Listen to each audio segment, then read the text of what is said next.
this is strange. Was that your goal? Honestly, I have no idea. I just got real excited. You know, we had a good forecheck, and we got something coming at the net and got on top of his pad, and after that it just goes in, and just put your hands up. Someone's happy. So the first 40 minutes in a new organization and a new system and a kind of a crazy second period, where are you at? I mean, I'm getting comfortable at some points. You know, a big part of it is just the little changes from Detroit to here, the D zone, just making sure that you're doing the right thing and not being over aggressive. How Detroit likes a lot of pressure here, we want to protect. So, I mean, get out of position a little bit. You just try and make the quickest read you can and just go for it. Does it look strange to look down and see that? More in the morning. I caught myself in the glass a couple times, and I haven't worn black since Bantam, so it's been a little bit of a change, but no, it's been good so far. Don't be shy. Go get another one. Sounds good. Is young Jagger Burns wearing his dad's number 88, and there's Burnsy and the rest of the Sharks coming out onto the ice through the Sharks' head on this special night for Burns and this big game for the Sharks. What a thrill that has to be for young Jagger, Brett, and also for Papa himself to see his son skate on the NHL ice before this ceremony. Besides my family, that's one of the best feelings I've ever had. Talk about your family. Winning a Stanley Cup, it means a lot to you, but it also means a lot to your close family, your dad, your mom. Talk about them. Yeah, my dad, oh boy, he doesn't remember a lot of stuff these days. He remembers enough. But I tell you what, he's here tonight. I don't know where he's at. But this one will stick with him forever. You can guarantee that. Dustin Brown trying to add to his hit total in the pregame warm-up. Bang, right there. He's going after his own son. That's Jake Brown right there with his mom, Nicole. Again, that's a warm-up. Teddy Purcell looking on. You see Jake, hey, Daddy. That was a pretty good hit. Jake said, what are you doing? I'm your son. And Ryan Kessler doesn't necessarily need all the attention, so young Kessler is going to get a chance to shoot.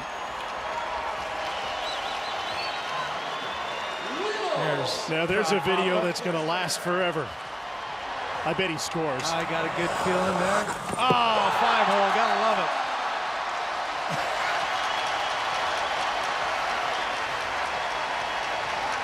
And watch the high fives of the teammates here. What a great moment. That's pretty special times, and what a credit to Carey Price too to play along perfectly. Look, he's got his head up the whole way though. He does a pretty darn good job. Man, he's not down staring at that puck. All right, well, here's a tweet from GP. Ask Jake if he can throw haymakers like his dad. No, I wish I could, though. Yeah, that's how I answered that. I watched some of his, obviously, his fights, and yeah, he was a heavyweight, that's for sure. All right, well, look, there can be no better way to start this segment than with the piece of video that went viral on the night of October the 5th. Not just because you scored your first career goal in your first career game, but because it brought a tear, in fact, a few of them, to the eyes of dear old Dad. Quickly to Grizzly, top of the circle, final few seconds of the power play. Bjork into the middle for Krejci, back to even straight. Jake DeBrusk is on the board! His first National Hockey League goal. The Bruins lead 2-1. Oh, yeah. Okay, the tears haven't started yet, but they will here in a minute. So, Jake, the question is, okay, welling up there, you're right. When you watched the tape of your father's emotional reaction for the first time, what did you think? Honestly, I was surprised. It was kind of one of those things where I've never really seen you cry, and I was for sure genuinely surprised, but at the same time I was proud. I was proud of the moment. I was really happy that my family was there and that he was experiencing this, and it blew up, and everyone was asking me about it, and it was one of those moments I'll obviously never forget, and this is just a little sweetener to it as well. Fans, please join me in welcoming back Mike Fisher! And joining him on the ice tonight for this special moment is Mike's son Isaiah.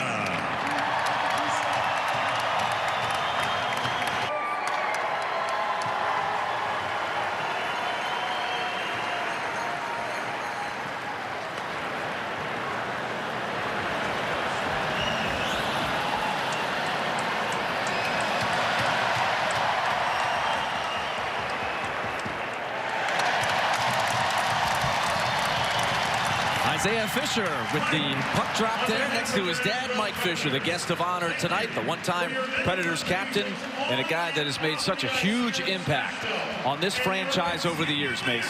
Oh, man, what more can you say about Mike Fisher? Everybody here in Smashville around this league just loves that guy. Just a consummate professional, awesome person all around, and forever will be a part of our Smashville family here. Great to see him and Isaiah in the house tonight. You know, good things happen, so, you know, it felt good tonight, especially in my hometown. Yeah, the goal was great, but I wonder what you think of this reaction by your son and family. It's pretty cool. Pretty emotional, but it's pretty cool, but I don't get to see him as much, and it's pretty special. Yeah, and he thinks that of you as well. Hey, Patrick, thanks a lot. Christmas is on the way. More time with Anthony. Absolutely. Okay, thanks, Patrick. Appreciate it.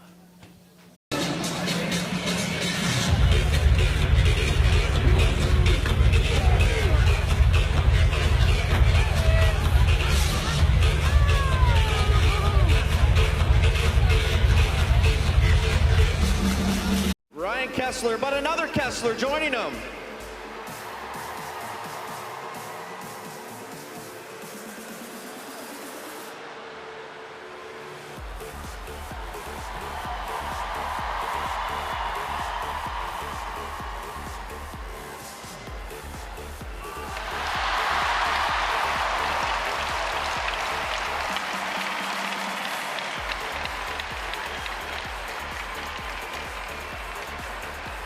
Our next shooter, Matthew Tkachuk, following you is your brother, Brady Tkachuk, and we thought, hey, why don't we bring up your dad? Give it up! St. Louis! Pro star, Keith Tkachuk! Brady, how did it feel to become in last place in the shooting thing at the All-Star game? He's overshooting it a few times, hasn't he? He's getting chirped by his brother. Maybe his dad, too. Yeah, probably. I can only imagine the competitiveness in that family growing up. I was just happy to be there. You could ask anybody. In practice, I was the best one, but just when there's a bunch of people watching, I was Peter Panic, as you call it. So it's not much I can do. You know what ended me is when I saw you, when you first told me, like, that morning you were wearing a Cardinals jersey. I'm like, I started panicking, like, I got to do something. But then it was just like, right when you took it off, I was the bad guy. I was the villain there. Do you know what was the best part about that, though, is the look on Brady's face when he didn't have, like, a St. Louis jersey on underneath his Ottawa jersey, and he just had nothing to give the fans. Like, he just had nothing. It's funny. What did you think of that weekend? I thought it was unbelievable. You know, to see you guys playing your first All-Star game in your hometown, the place you guys grew up going to and skating, coming to watch me practice, coming to watch me play games, and then be able to go on that ice and represent, you know, all the young kids that grew up playing St. Louis hockey here. And I think it was phenomenal. I'm so happy for you. All right, so if you think we're both like you, then rank us 3 in order right now. That's the worst. Well, it's still early in your careers. I don't think we should be ranking anybody right now. I think I'd still have to be number 1 just based on, because I am. And you both tied for last. I can stop it, kid. Let me have it. I can stop, kid. No. Come on. No, come on.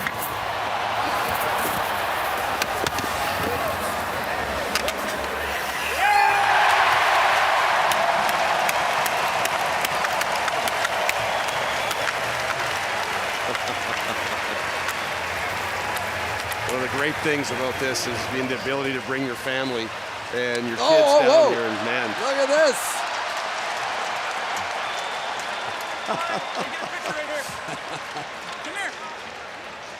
Well, Jagger has been the life of the party here in Nashville, and always look at him and his proud dad. As good on Roberto and Corey to have some fun with him. And in the 1979-80 season, 51-year-old Gordie Howe of the Hartford Whalers had the unique opportunity to play alongside his sons, Mark and Marty, in the National Hockey League. It fulfilled a wish. It was so funny. It was so much fun. And I felt, I don't know what it was, but I felt 100 years younger. I think the culmination of it all was actually here in Detroit. Though Gordie and his boys first played one shift as line mates on March 9th, 1980, it was 3 days later, on March 12th, in Gordie's return to Detroit, that the Howe family made a memorable moment as they lined up on the forward line together to start the game. Marty and I were both defensemen at the time, but it meant an awful lot to my dad. And the funny part of that is because Marty was starting on left wing, and the coach told Marty, he says, as soon as the puck drops, we get the puck in, I want you to change. And so Dad went up to Marty after. He says, forget that, you ain't changing. You're playing the whole shift with me. So Marty and I actually played the whole shift on the line with Dad. Pretty awesome experience.